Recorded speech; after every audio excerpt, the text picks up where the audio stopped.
Hello guys, luto na ang ating bread guys. Fresh from oven. Luto na ang bread natin. Mainit pa.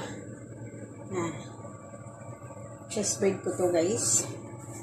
Tapos ito ibang format to. Ito lang talaga. Ayan. May maliliit man. Ayan.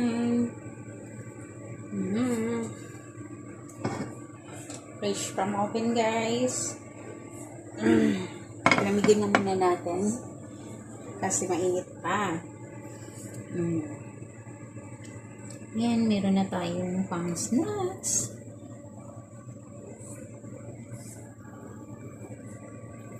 Bye guys. Ito mas